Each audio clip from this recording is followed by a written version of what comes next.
kebaikan-Mu, untuk segala kemurahan-Mu di dalam kehidupan kami. Haleluya Yesus.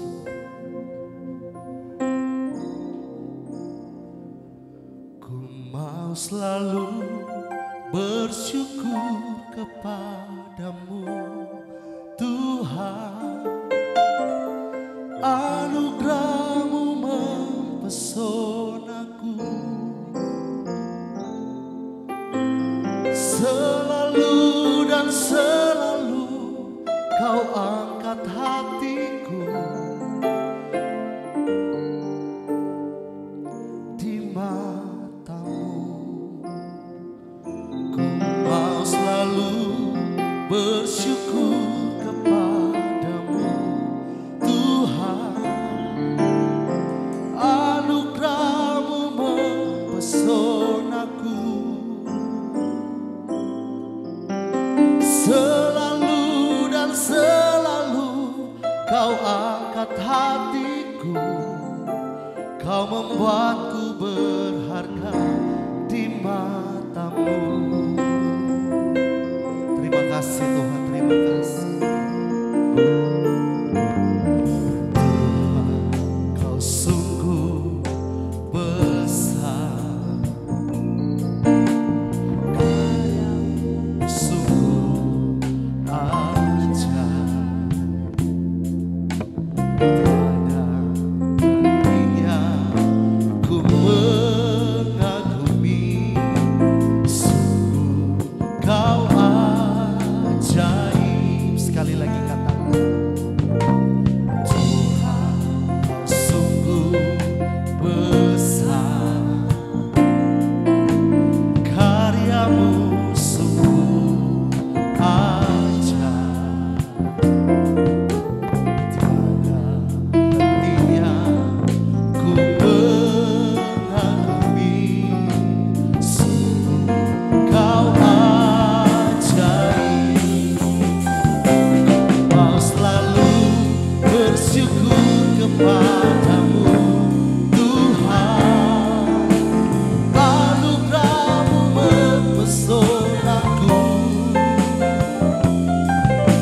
selalu dan selalu Kau angkat hatiku, Kau membuatku berharga di mata-Mu. Sekali lagi katakan, Kau selalu bersyukur kepadamu Tuhan, anugerah-Mu mempesonaku, selalu dan selalu Kau angkat hatiku, Kau membuatku berharga di mata-Mu. Ku mau selalu bersyukur kepadamu Tuhan, anugerah-Mu mempesonaku, selalu dan selalu Kau angkat hatiku, Kau membuatku berharga di mata-Mu. Selalu dan selalu Kau angkat hatiku, Kau membuatku berharga di mata-Mu. Lagi katakan, selalu dan selalu Kau angkat hatiku, Kau membuatku berharga di mata-Mu. Kasih tepuk tangan buat Tuhan kita. Oh Yesus, kami bersyukur Tuhan, kami bersyukur buat kebaikan-Mu Tuhan. Terima kasih Tuhan, Engkau baik. Oh haleluya. Terima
Kami bersyukur Tuhan, kami bersyukur sebab Kau baik.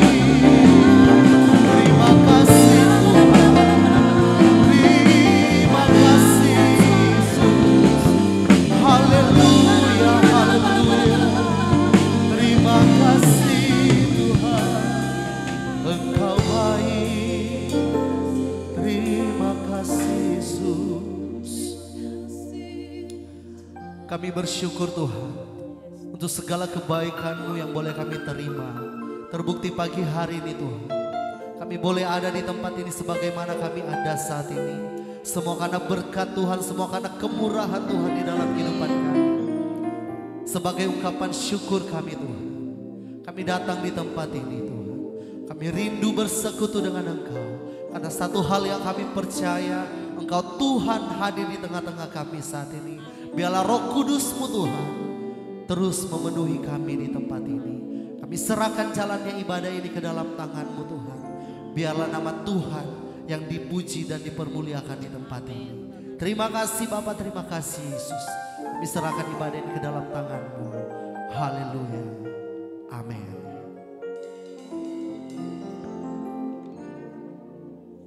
Shalom. Sekali lagi shalom. Sekarang kita semua bangkit berdiri saudara. Apa kabarnya pagi hari ini luar biasa, amin. Seberapa banyak kita di tempat yang hadir di tempat ini diberkati Tuhan, lambaikan tanganmu saudara. Coba lihat kanan kirinya, kasih salam, katakan Happy Sunday, selamat menikmati berkat Tuhan. Puji Tuhan. Yang bersuka cita pagi hari ini boleh kita kasih tepuk tangan yang dahsyat, yang luar biasa bagi Allah kita. Haleluya.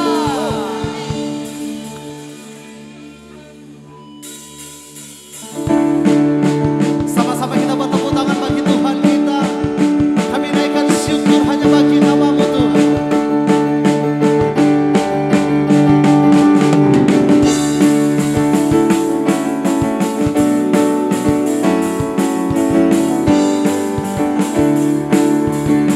Sama-sama kita mau katakan, ku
memuji, membesarkan nama Tuhan di tempat ini. Yang bisa lambaikan tanganmu saudara.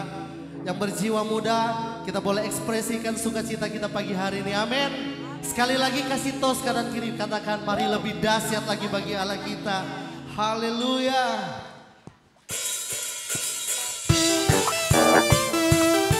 Dia tempat perlindungan kita. Dia sukacita.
Sungguh kami bersuka cita di dalam hadirat-Mu.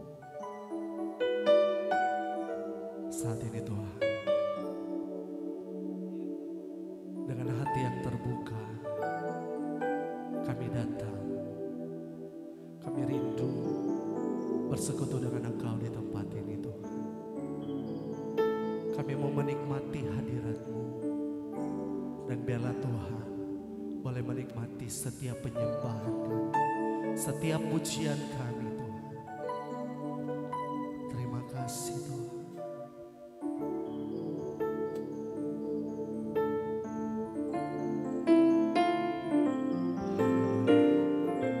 Kami tenang bersama-Mu Tuhan.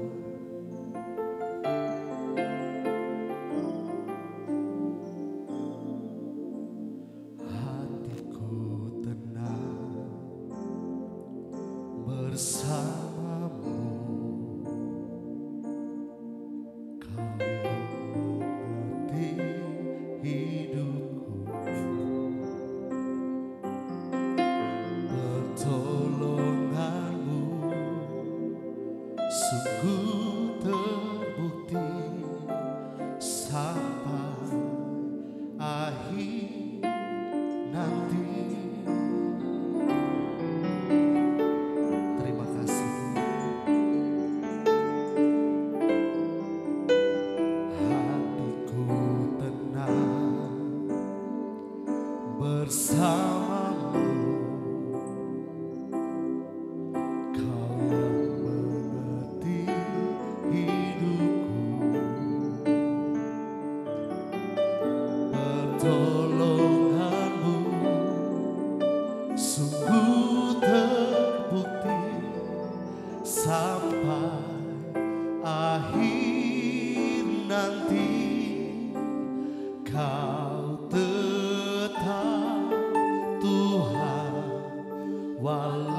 sama-sama katakan, hatiku bersama Kau yang selalu mengerti hidup kami Tuhan.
Mari engkau yang rindukan Tuhan, mari datang sama Tuhan.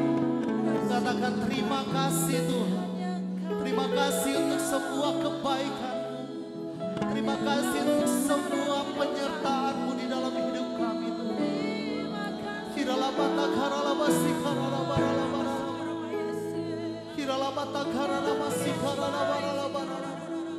Kami percaya Engkau ada di tempat ini Tuhan. Roh Kudus-Mu menjamah melawat setiap hati kami yang rindu.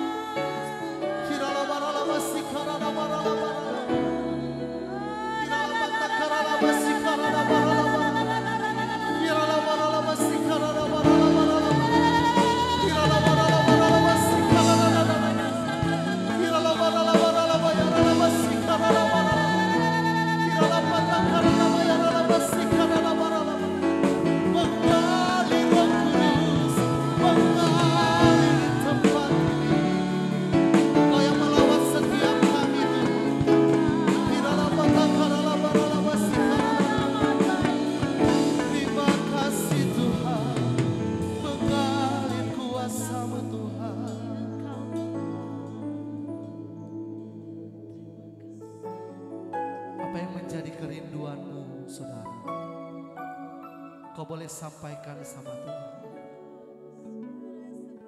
Apapun keadaan kami saat ini Tuhan, kami mau tetap katakan Engkau baik di dalam hidup kami.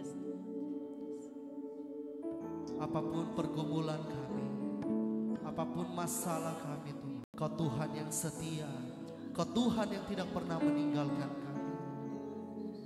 Kami bersyukur Tuhan, terima kasih. Terima kasih Tuhan.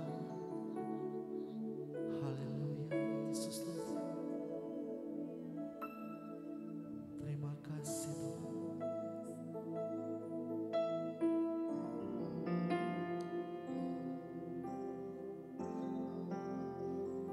Haleluya Yesus.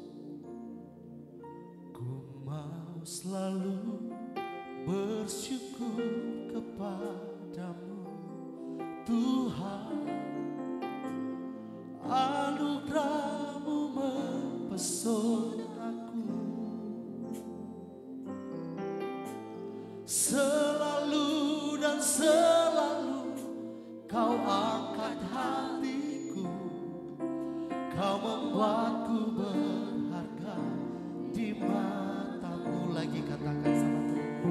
Ku mau selalu bersyukur kepadamu Tuhan, anugerah-Mu mempesonaku.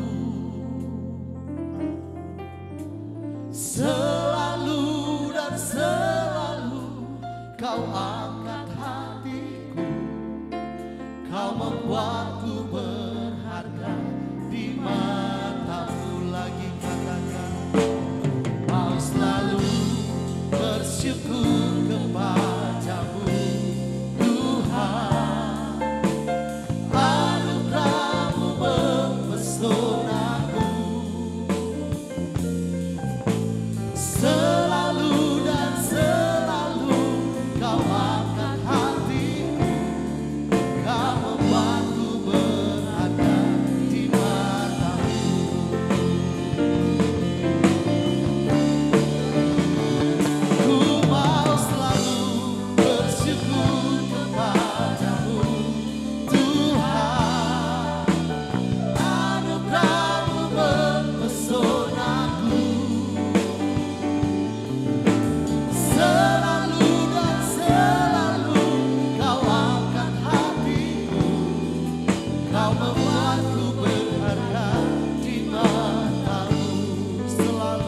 membuat hati kami bergetar pagi hari ini Tuhan. Betapa Kau selalu membuat kami terpesona akan semua karya-Mu dalam hidup kami. Tidak pernah bisa terbalas dengan apapun kasih dan setia-Mu Tuhan kepada kami. Biarlah pujian dan penyembahan kami sampai kepada tahta-Mu yang kudus dan menyenangkan hati-Mu Tuhan. Tidak ada yang Kau cari pagi hari ini. Yang Kau lihat hanyalah ucapan syukur dari hati kami. Sebab Engkau terlalu baik. Ampuni segala noda dan celah hidup kami Tuhan. Ampuni Bapa kalau kami tidak layak di hadapan Engkau. Ampuni kami Tuhan kalau kami sering menyakiti hati-Mu Yesus. Sucikan, kuduskan kami. Mari Bapak Ibu Saudara terkasih, kita mau satu hati pagi hari ini, kita mau bersafakat hadapan Tuhan. Kita berdoa untuk gereja CBM Ganggeng Raya.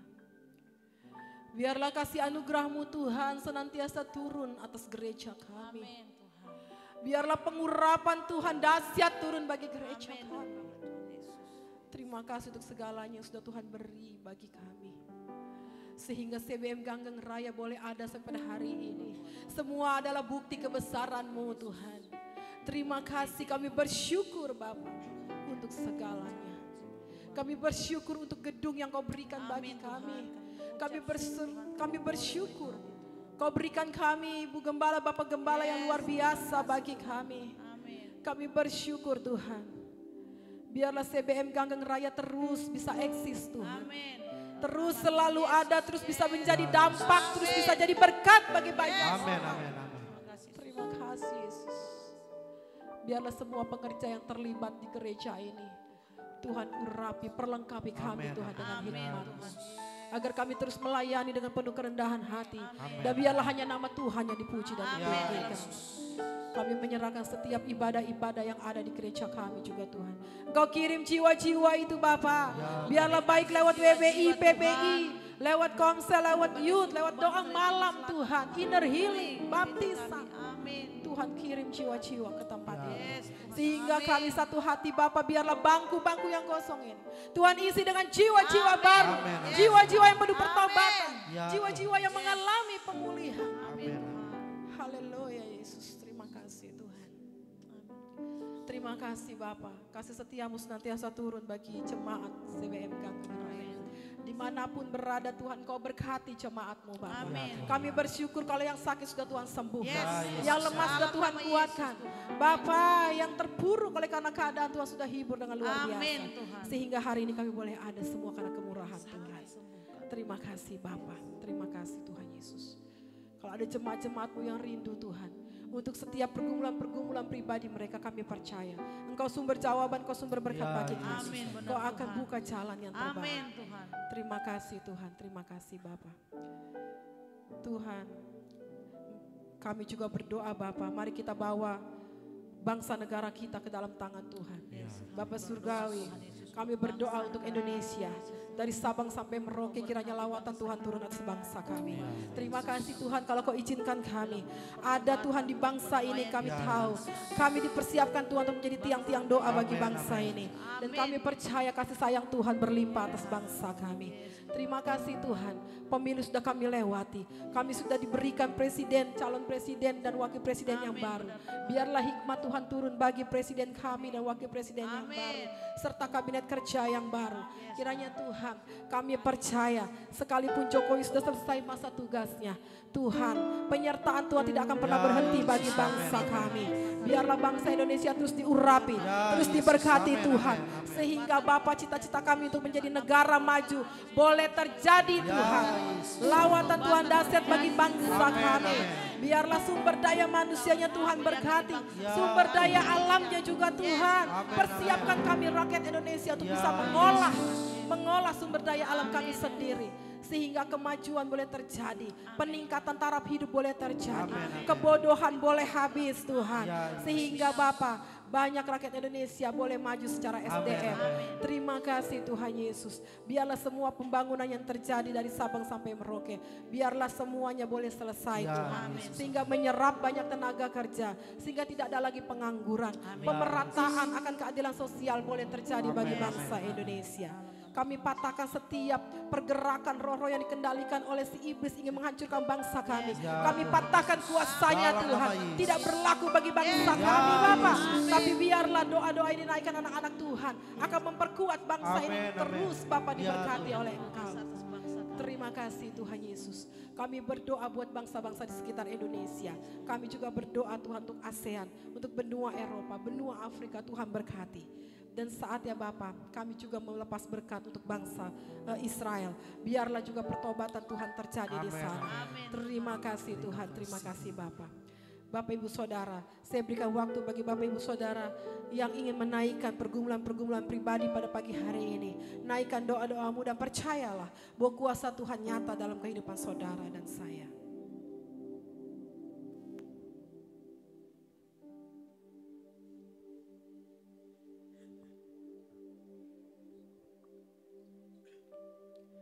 Terima kasih Tuhan, kami satu hati juga menyerahkan pergumulan-pergumulan yang ada di jemaat-Mu Tuhan. Kiranya Bapa yang rindu memiliki rumah di tahun 2024. Kiranya Tuhan berkati, Tuhan urapi. Biarlah ini terjadi Tuhan, sehingga kuasa Tuhan dahsyat menjadi kesaksian yang luar biasa. Yang rindu untuk menikahkan anaknya di tahun 2024 juga Tuhan jamah. Tuhan berkati, Tuhan sediakan semua yang diperlukan. Kami juga berdoa untuk pertumbuhan jemaat. Itu kami percaya tidak ada yang sia-sia di hadapan Tuhan. Kami percaya bahwa kuasa Tuhan nyata bagi gereja kami di tempat ini. Tuhan, kami juga menyerahkan berdoa, ada jemaat juga yang butuh dana untuk memperlengkapi operasional bagi perusahaannya. Tuhan berkati, tidak ada yang mustahil bagi Engkau. Engkau juga memberkati semua anak-anak yang ada di CBM Ganggeng Raya. Tuhan berkati sekolahnya, sehingga mereka boleh mendapatkan ranking terbaik, mereka boleh naik kelas dengan nilai yang baik. Biarlah semua anak-anak Ganggeng diberkati, memiliki masa depan yang luar biasa. Terima kasih Tuhan Yesus, terima kasih Bapa.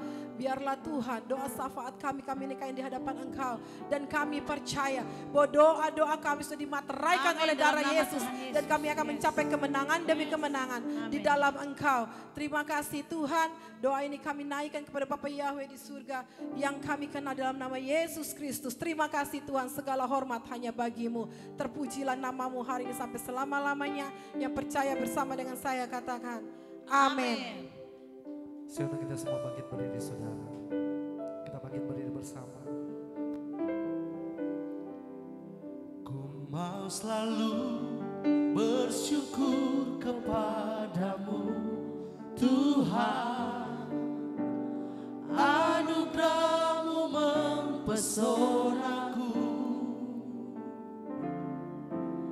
Selalu dan selalu Kau angkat hatiku. Kau membuatku berharga di mata-Mu. Lagi katakan, ku mau selalu bersyukur kepadamu Tuhan. Saya undang kepada hamba-Nya. Anugerah-Mu mempesonaku. Selalu dan selalu Kau angkat hatiku. Kau membuatku berharga di mata-Mu. Selalu dan selalu. Selalu dan selalu Kau angkat hatiku. Kau membuatku berharga di mata-Mu.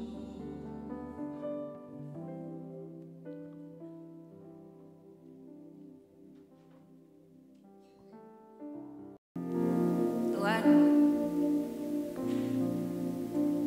ajari kami terus Tuhan untuk memiliki hati yang selalu bersyukur apapun keadaannya. Karena itulah kami masuk di dalam kedewasaan rohani. Mari Tuhan, sekarang ini beri kami telinga seperti seorang murid, sehingga kami boleh mendengar firman-Mu dengan sangat-sangat mengerti.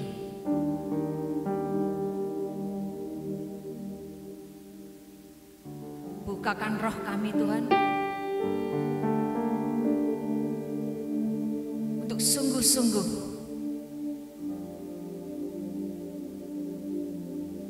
menerima semua firman-Mu. Kami larang semua yang mengganggu, baik itu fokus, baik itu beban, baik itu rasa ngantuk, apapun judulnya, kami tolak dan hancurkan dalam nama Tuhan Yesus. Kami butuh Tuhan, roh pewahyuan, roh pengertian. Pada saat telinga kami mendengar, kami percaya dan bersyukur. Pada saat itu juga Engkau sedang mengerjakan sesuatu.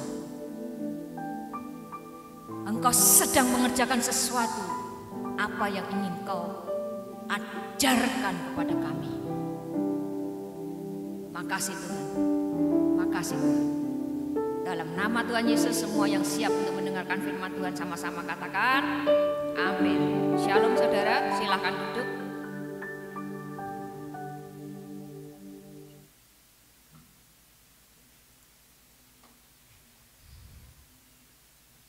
Sudah disiapkan tulisan, kertas.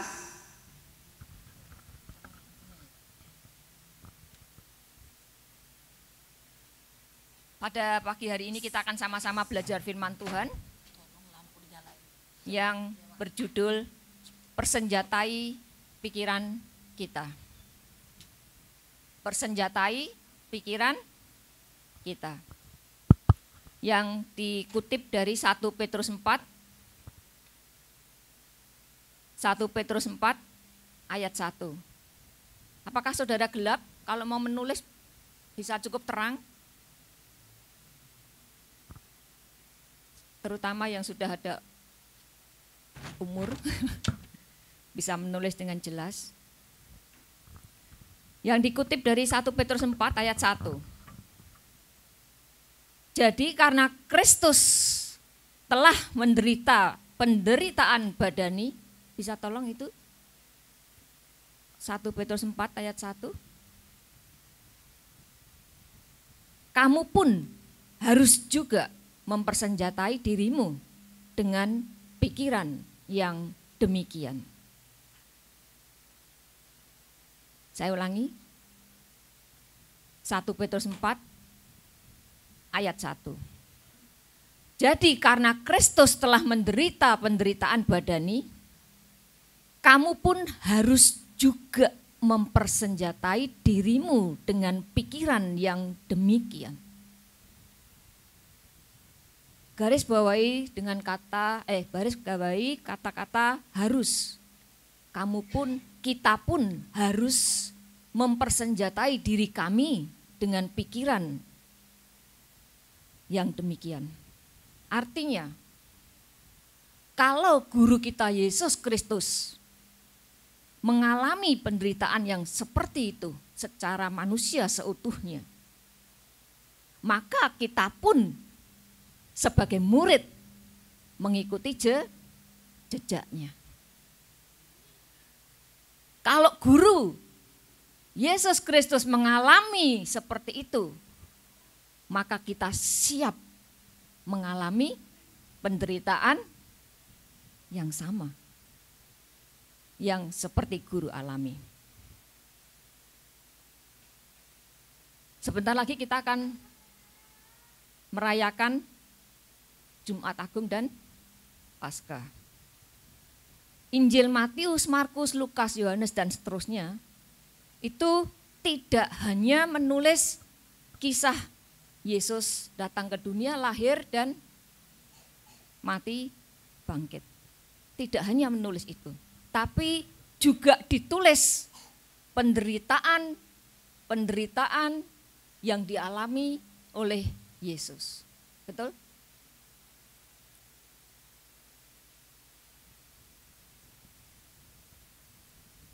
Kenapa penderitaan-penderitaan yang dialami oleh Yesus itu juga ditulis? Kenapa? Kan intinya Injil kan? Yesus datang ke dunia, lahir, mati, udah. Sebenarnya inti itu aja tulis ya kan. Kenapa itu penderitaan-penderitaan secara detail ditulis? Karena untuk mengingatkan kita bahwa semua penderitaan-penderitaan yang kita alami itu Yesus sudah mengalaminya. Yesus sudah mengalaminya. Bahkan lebih berat daripada yang kita alami. Penderitaan kita itu enggak ada apa-apanya.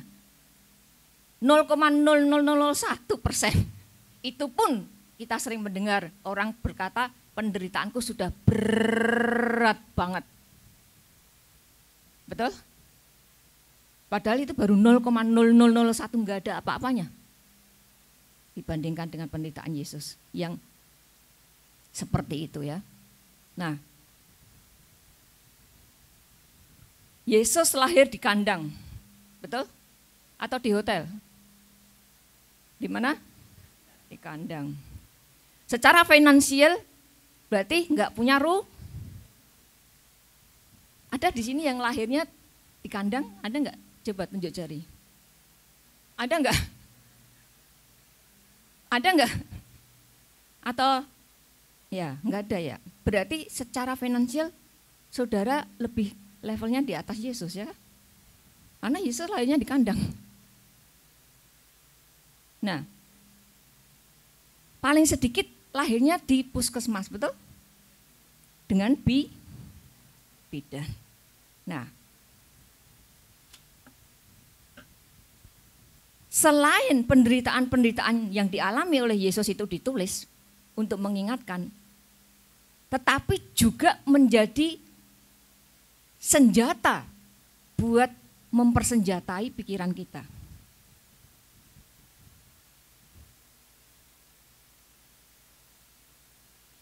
Kayaknya belum ini ya. Untuk mempersenjatai apa? Pikiran kita. Kalau saudara nanti baca ya, 1 Petrus 4 ayat 1. Itu nanti ada benang merahnya dengan yang tertulis di Lukas 22. Enggak ada di slide ya. Lukas 22. Perikop judulnya itu adalah Yesus dibawa untuk disalibkan. Tepatnya adalah Lukas 22 ayat 31. Lukas 22 ayat 31.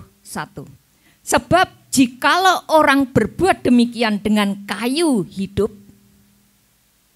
apakah yang akan terjadi dengan kayu kering?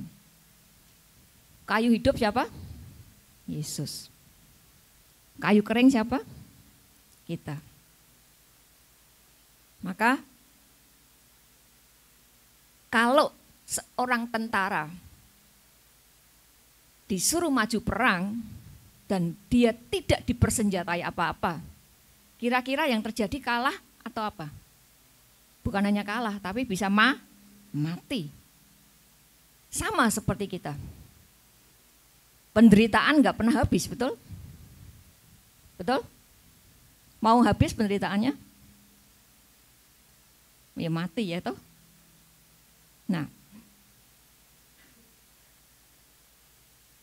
kalau mengalami penderitaan itu dan kita tidak punya senjata di dalam pikiran kita dengan pemikiran seperti yang tertulis di 1 Petrus 4 ayat 1, maka penderitaan-penderitaan itu kita akan gagal.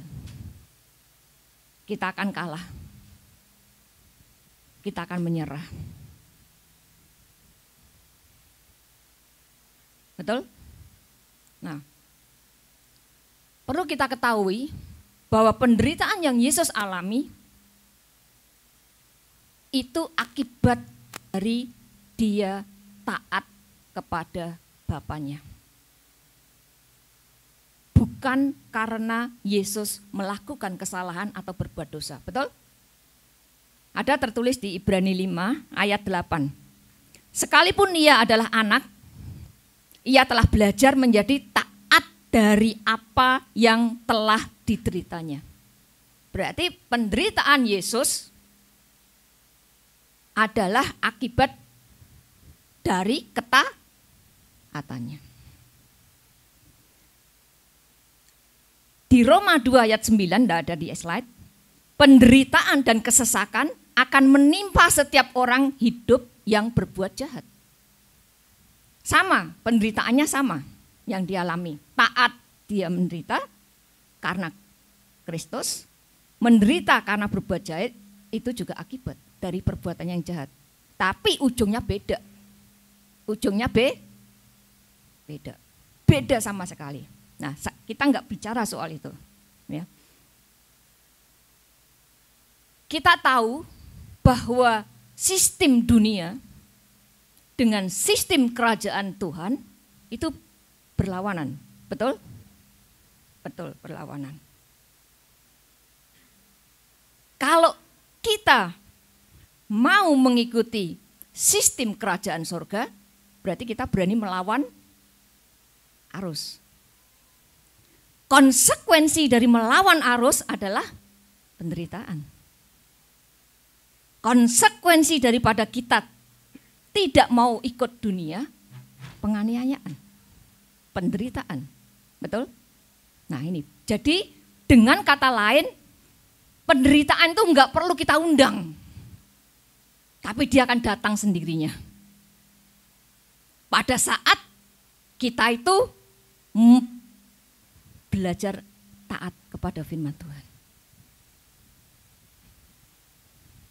Sekali lagi saya ulang, kita enggak perlu mengundang penderitaan.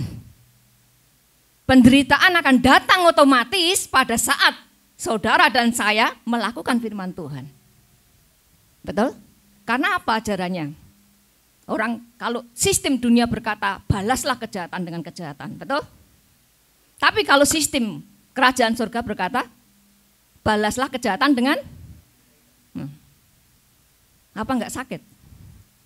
Tapi sakitnya karena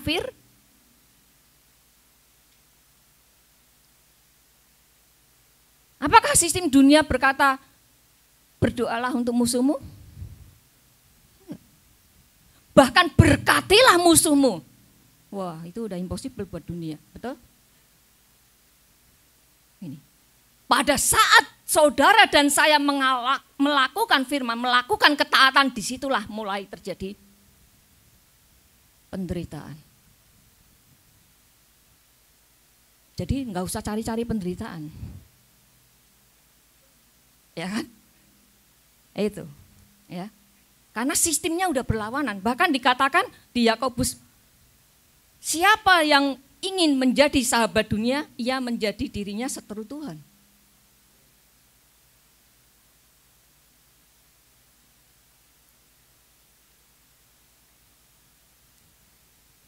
Manusia pada dasarnya enggak suka menderita. Betul? Enggak ada yang suka. Entah itu karena akibat berbuat dosa, orang yang berbuat jahat masuk penjara, enggak suka dia. Iya toh, enggak suka. Pakai narkoba ketangkep, enggak suka. Penderitaan enggak suka dia. Demikian pula menderita karena Kristus juga sebenarnya kita enggak kepengen, betul? Tapi ada sesuatu yang indah pada pagi hari ini yang saudara akan terima.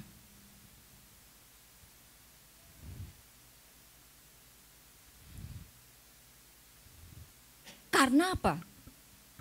Penderitaan karena Kristus, penderitaan karena taat melakukan firman Tuhan, itu ujungnya adalah kita akan menerima kemuliaan. Ujungnya adalah karena kita akan mendapat hidup yang kekal. Ini loh yang membedakan. Kalau menderita karena berbuat jahat, ujungnya adalah maut. Nah ini kita perlu sesadar-sadarnya memasukkan konsep ini. Goalnya itu apa? Tujuannya kita menderita itu apa? Adalah untuk mendapat hidup kekal. Adalah untuk menerima kemuliaannya. Kalau ini nggak ada di dalam konsep pikiran kita, nggak ada senjata di dalam pikiran kita, pasti goyang. Pasti pada saat mengalami penderitaan. Nggak ada seorang pun yang kuat mengalami penderitaan.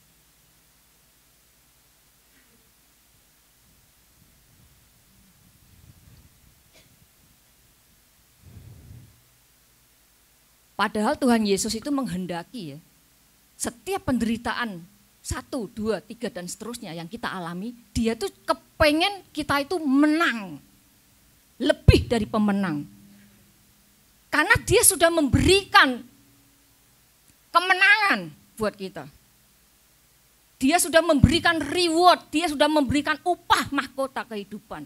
Dia sudah memberikan hidup yang kekal. Banyak sekali. Banyak sekali. Maka kalau kalah di dalam setiap penderitaan, itu dia nangis. Karena dia sudah melakukan, sudah mengalahkan dunia.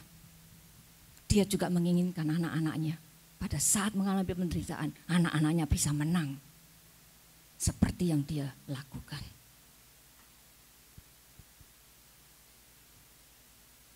Kita akan lihat ya. Saya tadi mengatakan banyak sekali upah yang akan dia terima oleh seseorang yang mengalami penderitaan dan penderitaan karena Kristus. Saya cuma ngambil 4 saja. Apa yang akan dia terima? Yang pertama, dia akan menerima kemuliaan Tuhan. Yaitu 1 Petrus 4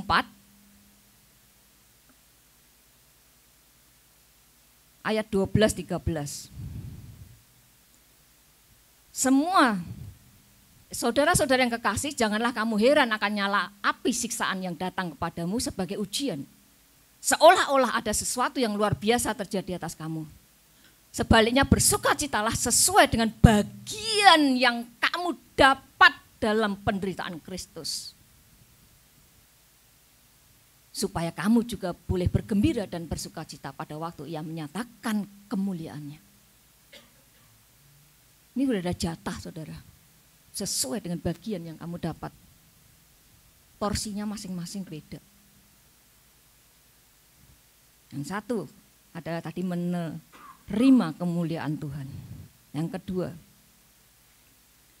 adalah kita menjadi serupa dengan dia dalam penderitaannya. Kita ambil dari Filipi 3 ayat 10. Yang ku kehendaki ialah mengenal dia, yang ku kehendaki ialah mengenal dia dan kuasa kebangkitannya dan persekutuannya dalam penderitaannya, di mana aku menjadi serupa dengan dia dalam kematiannya. Bila kita bisa mengalami penderitaan yang serupa dengan Kristus, menderita karena salib, itu ada suatu penghormatan buat kita. Penghormatan karena kita boleh mengalami seperti dia. Yang ketiga, Roma 8 ayat 17. Jika kita adalah anak, maka kita juga adalah ahli waris. Maksudnya orang-orang yang berhak menerima janji-janji Tuhan, yang akan menerimanya bersama-sama dengan Kristus, yaitu jika kita menderita bersama-sama dengan dia, supaya kita juga dipermuliakan bersama-sama dengan dia. Ini, kalau kita menderita, rupa dengan Tuhan.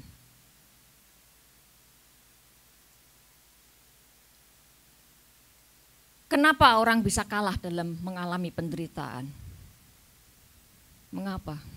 Selain tadi tidak dipersenjatai pikirannya. Mengapa?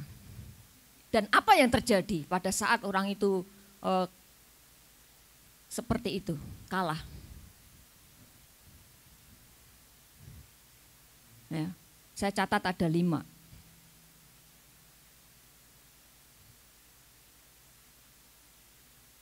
jika orang tidak dipersenjatai pikirannya, maka orang itu akan kalah dalam penderitaan. Yang terjadi adalah karena dia jauh dari firman. Yang pertama adalah jauh dari firman. Kita lihat di Keluaran 6 ayat 8. Ketika bangsa Israel keluar dari Mesir, mereka mengalami banyak penderitaan selama 40 tahun di padang gurun. Ya. Lalu saking beratnya menurut mereka, mereka sudah tidak lagi mendengarkan perkataan Musa karena mereka putus asa dan karena perbudakan yang berat itu. Perkataan Musa itu adalah perkataan yang diucapkan oleh Tuhan sendiri. Cuman lewat mulut dan bibir Musa. Kalau perkataan itu adalah perkataan Tuhan sendiri, berarti itu adalah perkataan Tuhan, ya kan? Kalau perkataan Tuhan itu adalah firman. Kalau firman Tuhan itu berarti tertulis di dalam Alkitab. Kalau orang itu sudah jauh dari firman, lah bagaimana dia? Padahal menurut di Efesus, pedang roh itu adalah firman Tuhan. Betul? Betul? Betul? Wah, yang ngomong cuma Pak Philip doang.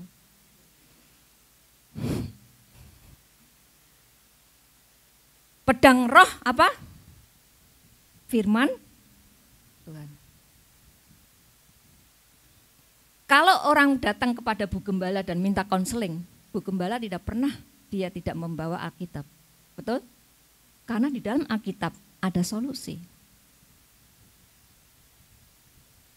Karena di dalam Alkitab ada kekuatan, ada penghiburan, ada nasihat, ada kekuatan, ada kesembuhan.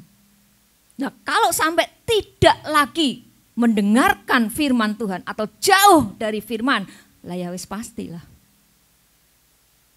penderitaan itu bisa menumbangkan seseorang sehingga goalnya enggak tercapai.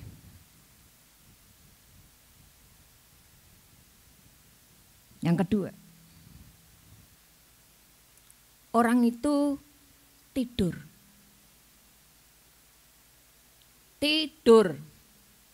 Kita lihat di Matius 13 ayat 21. Apabila datang penganiayaan dan penindasan karena firman, orang itu segera murtad karena ia tidak berakar.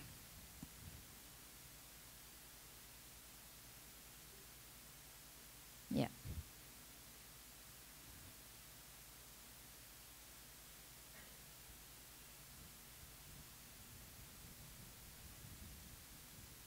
Tidur. Tidur artinya apa, saudara?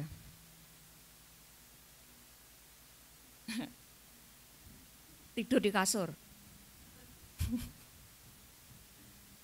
Tidur adalah bisa melarikan diri dari masalah. Mau melupakan dan menempuh dengan cara yang berlawanan dengan Alkitab.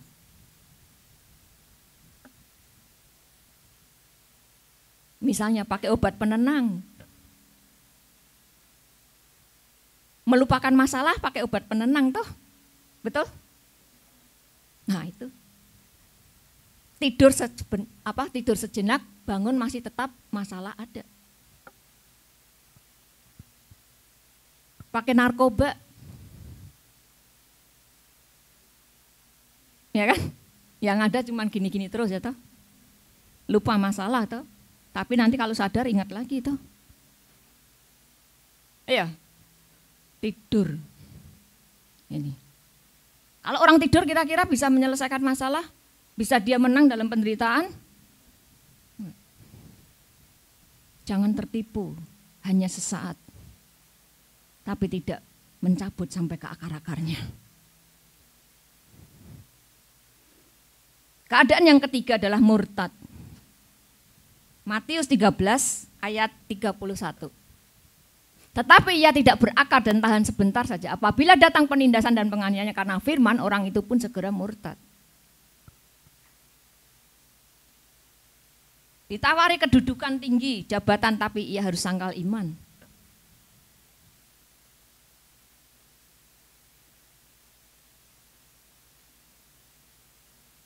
Lalu apa lagi contohnya? Menyerahkan kepercayaannya karena cinta buta. Murtad, mualaf.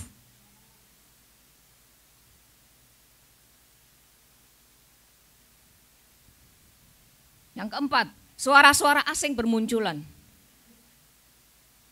Ayub 2 ayat 9. Ketika Ayub mengalami penderitaan yang luar biasa, satu hari rumah anak-anaknya, harta bendanya habis, satu hari anak-anaknya semua pada mati. Istrinya berkata apa? Istrinya Ayub berkata apa?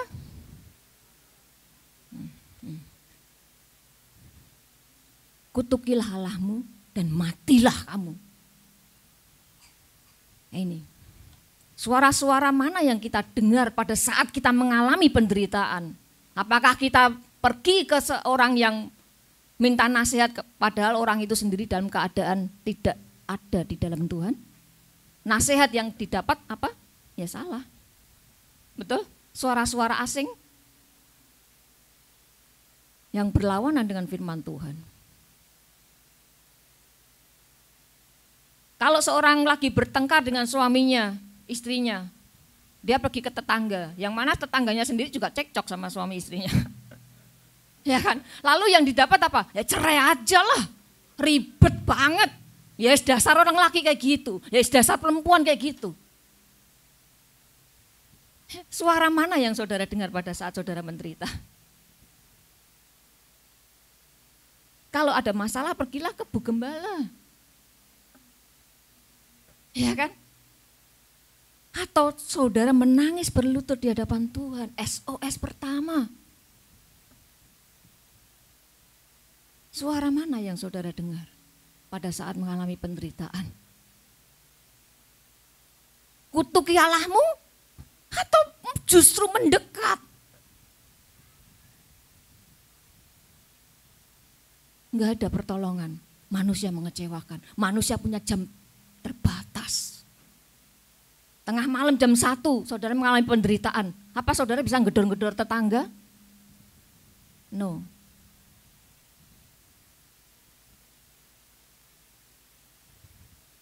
Yang kelima,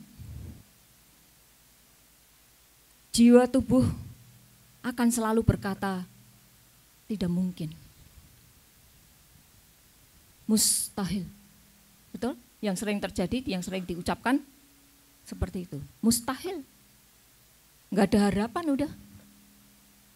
Mati aja udah enggak ada harapan. Itu. Yang orang yang sudah terperosok dalam penderitaan sering berkata seperti itu. Saya terkesan sekali dengan 2 Raja-Raja 7 ayat 1. Ini terus mendengung di hati saya. Saudara tahu cerita ini kan ya, saya percaya saudara sudah pernah baca. Ketika musim paceklik yang sangat parah. Maaf kata, tai burung aja buat makan. Dan harganya sangat mahal. Ada seorang ibu yang berkata kepada orang-orang, Ibu hari ini anakmu yang disembelih ya. Kita makan dagingnya dan minum darahnya. Besok gantian anakmu. Kayaknya kita nggak pernah ngalami seperti ini kan, dan kami tolak dalam nama Tuhan Yesus nggak terjadi seperti ini, betul? Lalu Elisa berkata apa? Besok pada jam yang sama ini, gandum yang terbaik, jelai yang terbaik, free.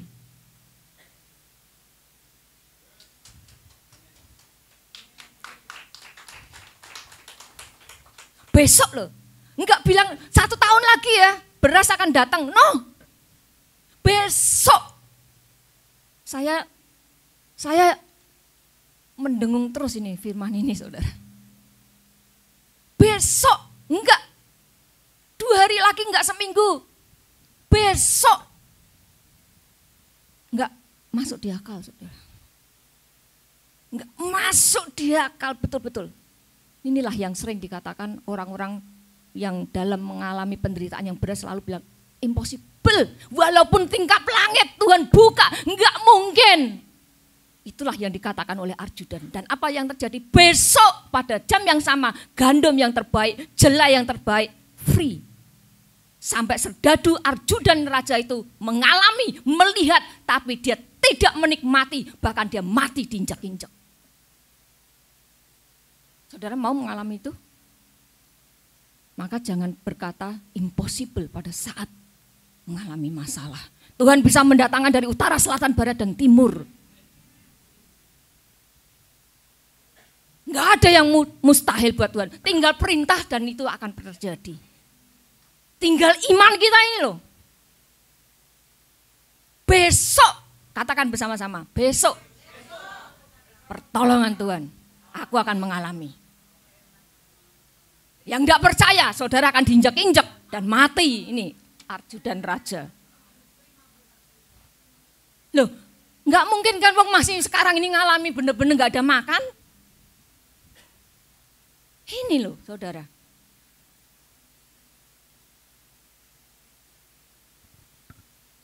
Nah, Tuhan itu yang sudah merasakan kelemahan-kelemahan kita. Dia ikut dan telah merasakan kelemahan-kelemahan kita. Betul? Ada tertulis kan? Dia enggak cuma teriak, ambil duri dalam dagingku Tuhan. Tuhan berkata, cukup kasih karuniaku kepadamu. Saya akan memberikan sedikit tentang kasih karunia saudara, supaya saudara betul-betul punya konsep yang luar biasa tentang kasih karunia. Kasih karunia yang Tuhan berikan tidak hanya 1 kali saudara.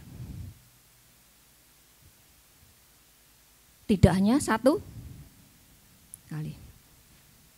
Ketika saya katakan penderitaan 1, penderitaan 2, penderitaan 3 dan seterusnya. Kasih karunia penderitaan 1 Tuhan berikan. Ketika mengalami penderitaan kedua, Tuhan berikan lagi. Dan penderitaan 1 dan 2 itu enggak sama. Bisa sama. Kalau penderitaan 1, saudara dan saya mempunyai motivasi hati yang tidak baik kepada responnya tidak baik hatinya terhadap penderitaan. Itu saudara enggak lulus. Contohnya apa? Bangsa Israel, betul? 40 tahun dia enggak lulus penderitaannya. Terus yang diminta kedagingannya, makan terus. Dia cuma mendambakan berkat Tuhan, terus dia enggak kepengen mengenal hati Tuhan. Enggak lulus 40 tahun. Maka akibatnya goalnya di sini enggak menerima kemuliaan Tuhan, enggak masuk ke dalam tanah Kanaan. Betul? Nah, dibilang enggak sama penderitaan 1 dengan penderitaan 2 adalah ibaratnya seperti penderitaan 1 ini seperti orang-orang SD. Kalau ujian orang SD apa? Hanya bisa baca tulis dan matematika 1 sampai 10, betul? Tapi kalau penderitaan orang universitas, dia sudah membuat skripsi, dia membuat analisa, penderitaannya beda. Betul? Maka ketika penderitaan 1 mengalami kasih karunia lebih besar. Maka dikatakan di Yakobus 4 ayat 6, Yakobus 4 ayat 6, Yesus memberikan kita kasih karunia lebih dan lebih. Kasih karunia yang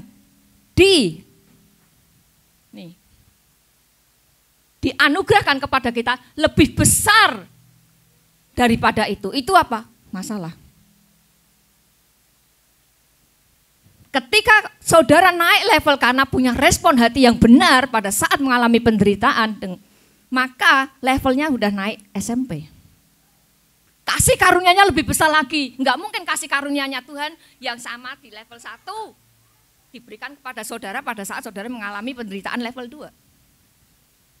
Ini jelas memberikan kasih karunia lebih besar daripada itu.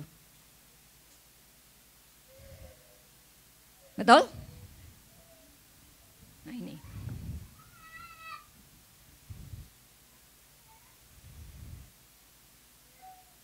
Kasih karunia yang Tuhan berikan sesuai dengan level penderitaan. Betul? Sesuai dengan level penderitaan. Camkan baik-baik. Masuk dengan sangat kuat. Masuk dengan sangat kuat. Bukan hanya sebagai pengetahuan. Masuk dengan sangat kuat.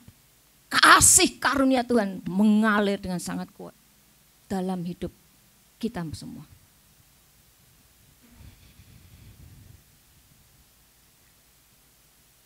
Kasih karunia yang Tuhan berikan itu juga harus bertumbuh dalam hidup kita masing-masing. Bukan sekedar Tuhan memberikan, tapi juga kasih karunia itu harus bertumbuh dalam hidup kita. Maka ada tertulis di 2 Petrus 3 ayat 18. Tetapi bertumbuhlah dalam kasih karunia dan pengenalan akan Tuhan.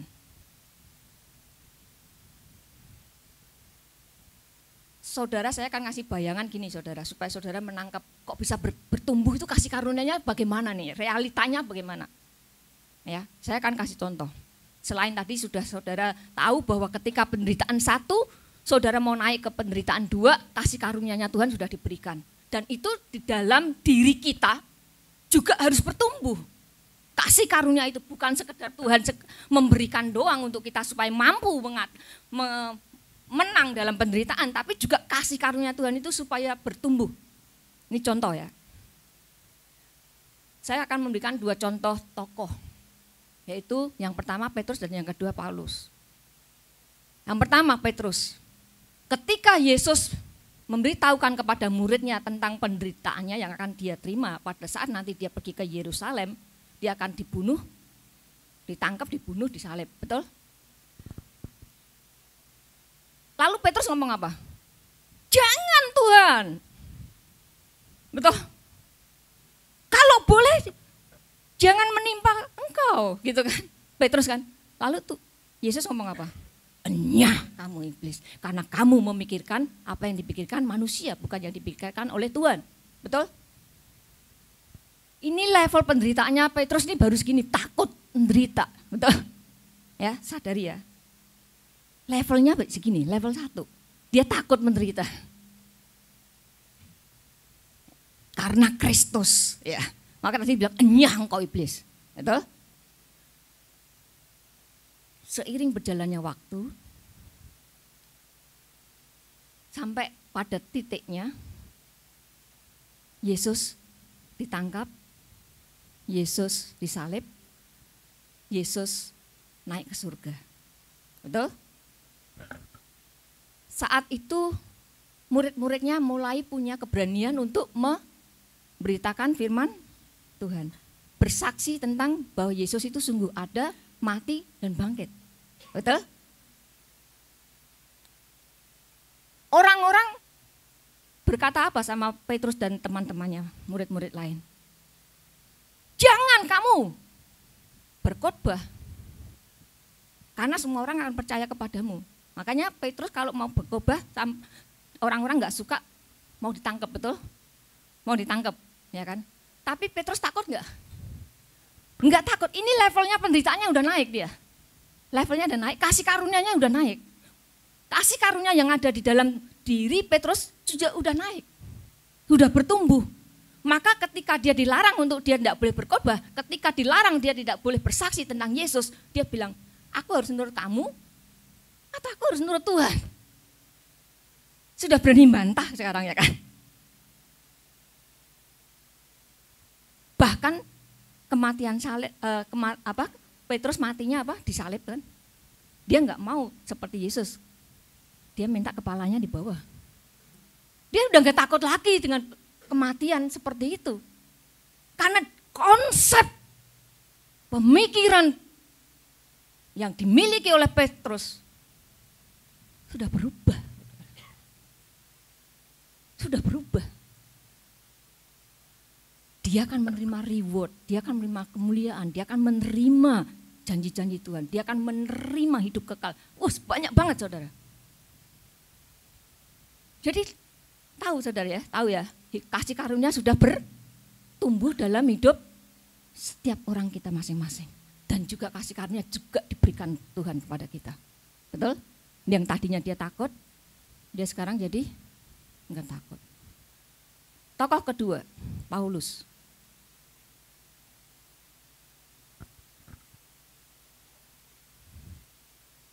Paulus, kalau saudara baca di Nah, selain itu saudara, kenapa tentara musuh ini memberikan anggur? Nah, ini saya kasih informasi sedikit. Pada waktu menderita di kayu salib, Tuhan Yesus 2 kali diberi minum anggur. Tawaran pertama ia tolak, ya, di Matius 27 ayat 34. Yang kedua ia terima. Mengapa Kristus menunjukkan sikap yang berbeda? Apakah tawaran yang kedua yang ia terima lantaran ia sudah tidak kuat lagi menanggung penderitaan hebat di kayu salib? Jadi 2 kali ditawarkan. Pertama dia tolak, yang kedua diterima. Kunci untuk memahami hal ini terletak pada perbedaan jenis anggur dan kebiasaan kuno pada waktu penyaliban.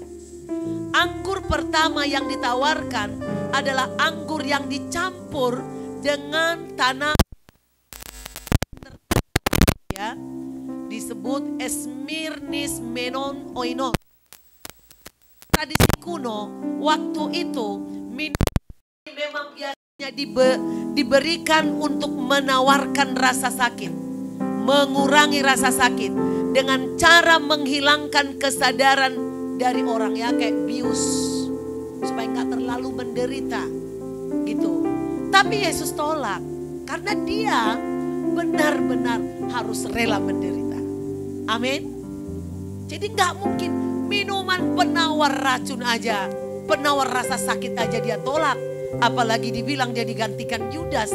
Berarti Yudas dong juru selamat kita, ya. Dia nggak tahu Yesus itu datang dan mati untuk darah. Untuk mencurahkan darahnya, dia nggak mungkin bunuh diri. Harus dia menggantikan kita. Lalu saudaraku, dengan cara menghilangkan kesadaran dari orang yang sedang menjalani hukuman.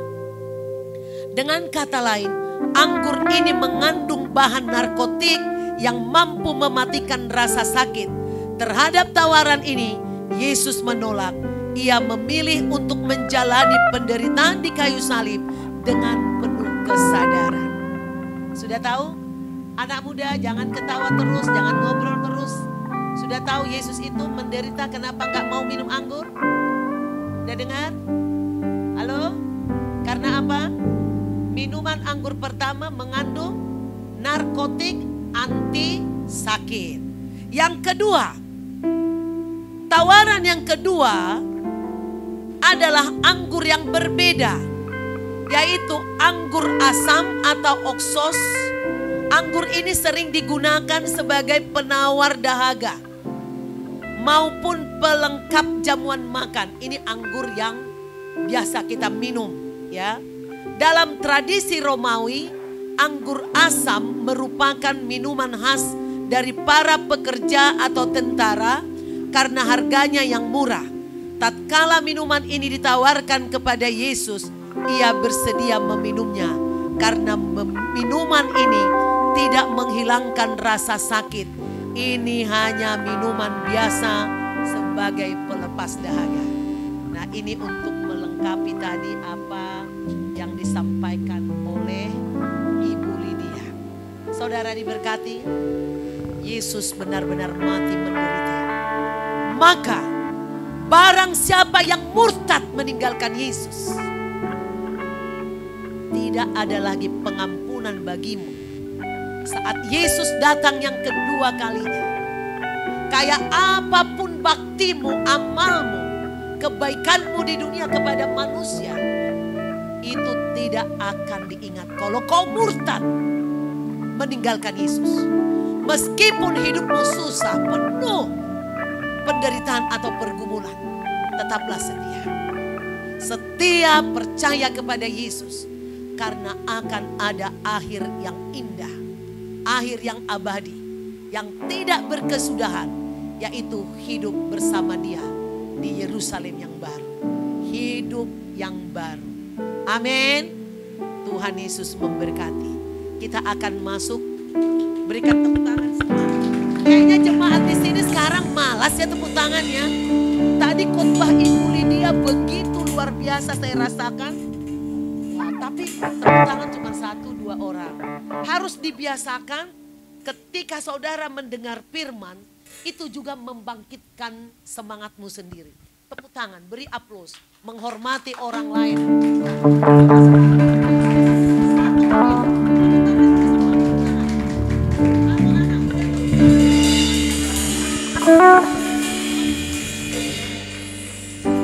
Itu penting ya. Ibu Gembala waktunya. Ya, oke. Kita akan masuk dalam persembahan. Siapkan persembahannya, berdoa dulu. Sebelum, mana amplopnya masing-masing. Jangan amplop dibawa di tas, dibawa pulang. Takut lupa. Mana coba dipegang dulu, tunjukin ke saya amplop masing-masing. Ambil di luar. Coba petugas kasih amplopnya semua masing-masing. Setiap kali mau masuk sekarang di pintu ada amplop.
Saudara masuk ke gereja, coba dengarkan.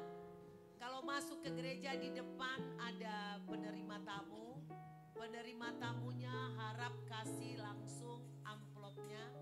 Dan jemaat jangan masukkan ke dalam tas. Begitu masuk di kursi, saudara berdoa siapkan persembahannya. Jadi jangan lagi ibadah lagi, tapi karena itu baru budaya baru, silahkan. Sudah diisi semua? Sudah ya. Mari angkat tanganmu. Persembahanmu.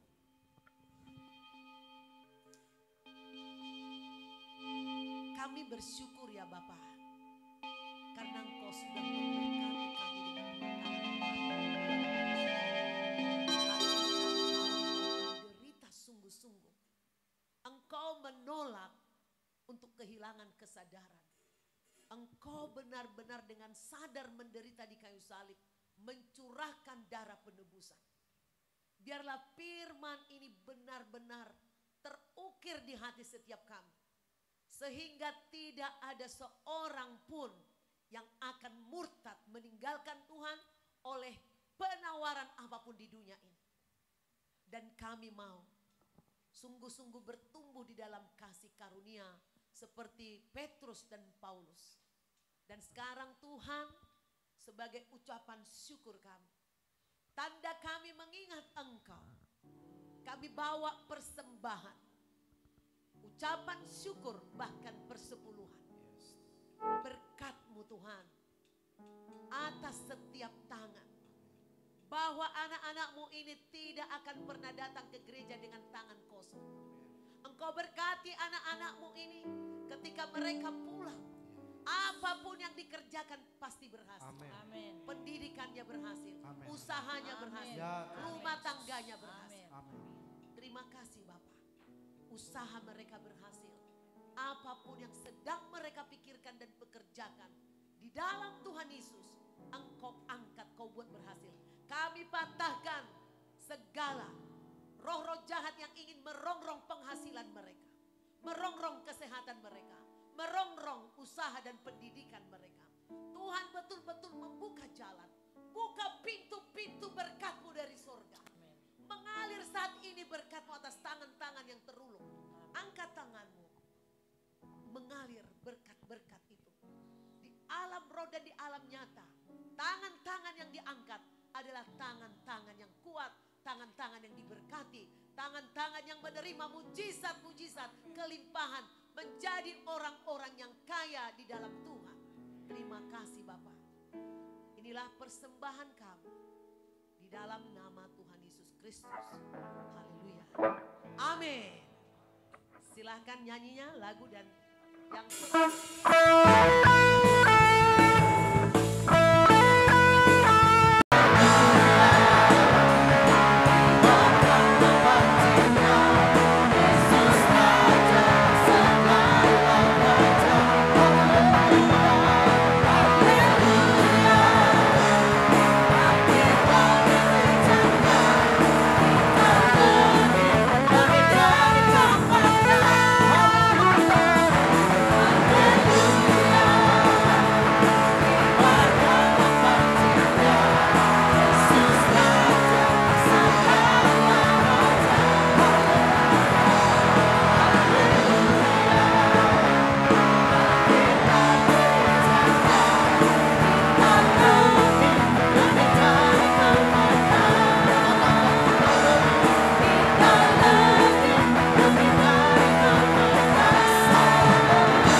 sedikit pengumuman tambahan. Hari Senin sampai hari Kamis, Ibu Gembala dan juga Bapak Gembala akan pelayanan ke Lampung. Dimohon untuk dukungan doa dari setiap saudara jemaat di tempat ini. Pelayanannya hari ini buat semua tim musik dan operator, secara khusus buat Ibu Lydia yang sudah menyampaikan firman Tuhan buat kita. Tuhan semakin memakai Ibu Lydia, memperluas pelayanan Ibu Lydia. Mari saya undang berdiri. Saudara, saya dan suami saya kembali diutus oleh kantor pusat untuk mengajar. Saya undang Papa sini sebentar. Untuk mengajar inner healing, dan Papi mengajarkan learning, mengajarkan M7 di Lampung. Kami dari kantor pusat kami naik mobil, semua biaya pribadi. Berangkat mungkin pagi jam 4 pagi kami berdua, nyetir sendiri. Naik pesawat mahal pulang pergi. Jadi kami nyetir sendiri.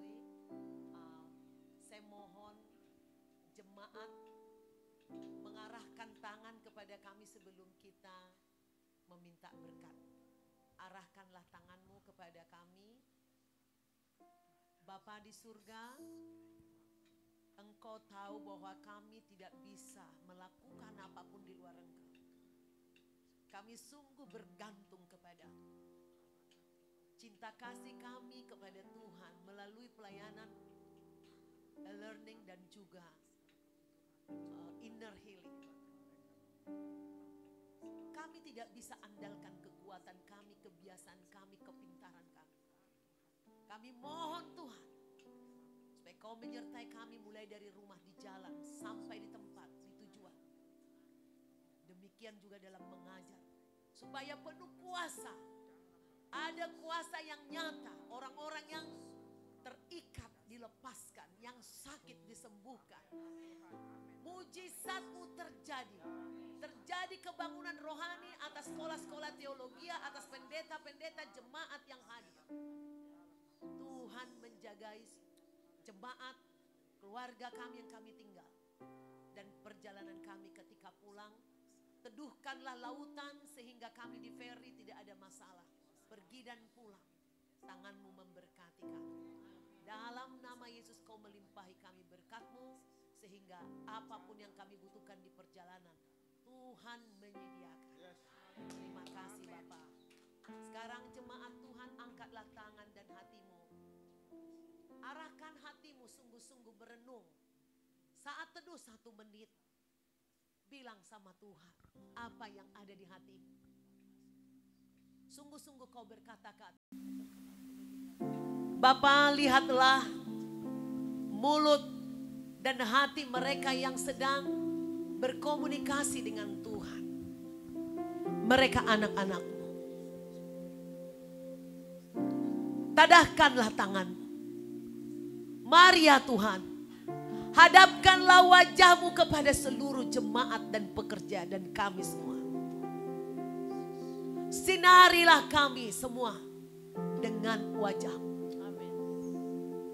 Curahkan berkat-Mu. Ketika kami pulang dari tempat ini, turunlah saat ini kuasa Roh Kudus yang akan menyertai, membimbing, memberi kami damai sejahtera, sukacita, kesuksesan, kebahagiaan di dalam nama Tuhan Yesus sampai Yesus datang kedua kalinya. Yang percaya katakan amin, amin, amin.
Perkenalkan dulu, ada saudara kita yang mau menikah, namanya